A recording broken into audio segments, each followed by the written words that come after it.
I suggested last night that until the election, we could very easily wind up doing a special comment here every show.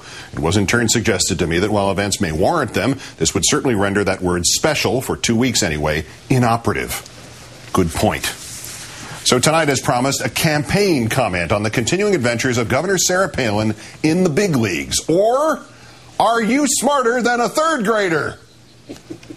Finally, Governor, we've been trying to engage some local grade schoolers for the last few elections. We do a feature called Questions from the Third Grade. Good. Brandon Garcia wants to know, what does the Vice President do? Oh, that's something the Piper would ask me as a second grader also.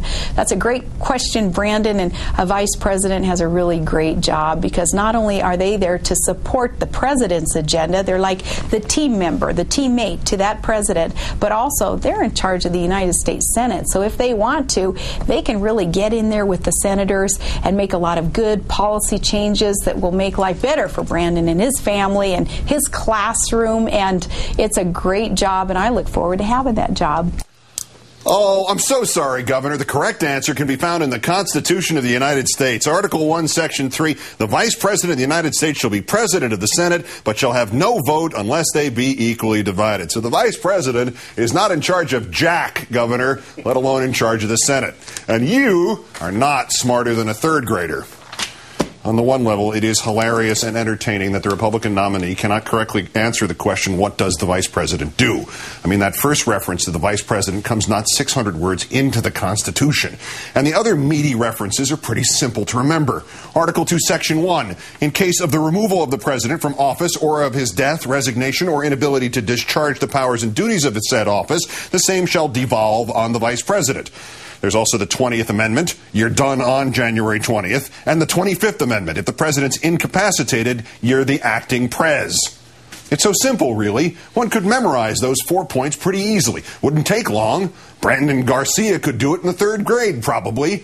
So on the one level, this is pretty damn silly. The Sarah Palin material, as Tina Fey might be able to say, just writes itself. As it does, it makes stupid mistakes, but it still writes itself. Except there are two very serious aspects to this. Governor, do you really think you'd be in charge of the United States Senate? Do you really want to suggest that you think if you want to, you can really get in there with the senators and make a lot of good policy changes? We're just wrapping up 8 years of a vice president who had no clue what his damned job consisted of, couldn't even correctly find his governmental branch with both hands. The last thing anybody in this country wants, Republican or Democrat, is another buccaneer in there making it up as they go along. And in your case, presuming you can stride into the Senate and change policy if you want to. Besides which, Governor, exactly how on earth could you not have the correct answer by now? It's not like this is the first time you've been asked about the vice presidency and gone all Miss South Carolina on us.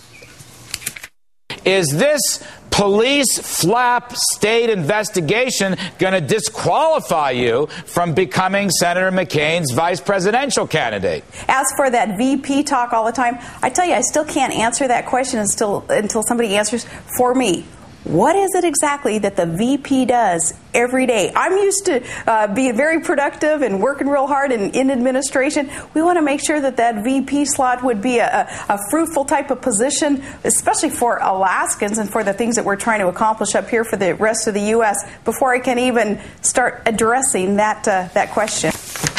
That was on the 31st of July on CNBC, Governor, even giving you the biggest benefit of the doubt that your later claim that that was just a lame attempt at a joke. You couldn't come up with the correct job description on the second try? What am I saying, the third try?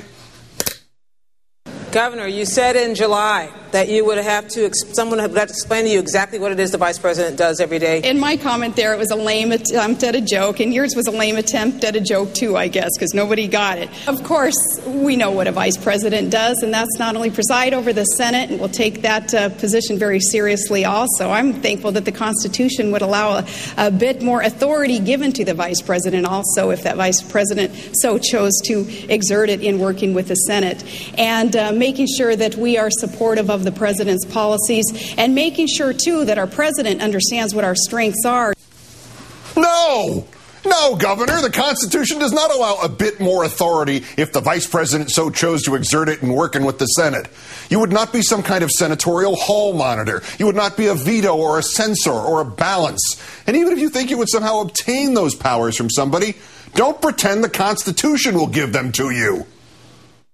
Thank thankfully, our founders were wise enough to say we have this position and it's constitutional. Vice President will be able to be not only the position flexible, but it's going to be sort of those other duties as assigned by the president. A simple thing. I don't think that was a gaffe at all in stating what the truth is, and that is we've got flexibility in the position. The president will be directing in a lot of respects what the vice president does.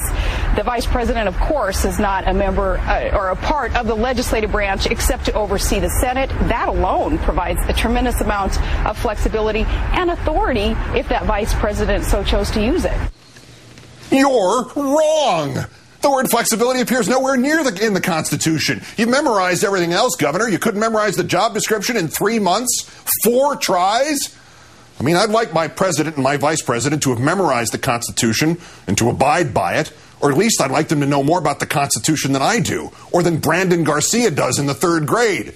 Maybe I'm raising the bar too high, but at least wait until you achieve office before trying to seize power extra-constitutionally. The founders, Governor, were not George Bush and Dick Cheney. Give me something to work with here, Governor, or go home.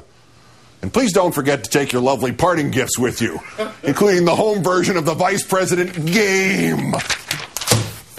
Let's count down for this, the 2001st day since the Declaration of Independence, a declaration of mission accomplished. Might as well have been the Declaration of Independence in Iraq. I'm Keith Olbermann. Good night and good luck.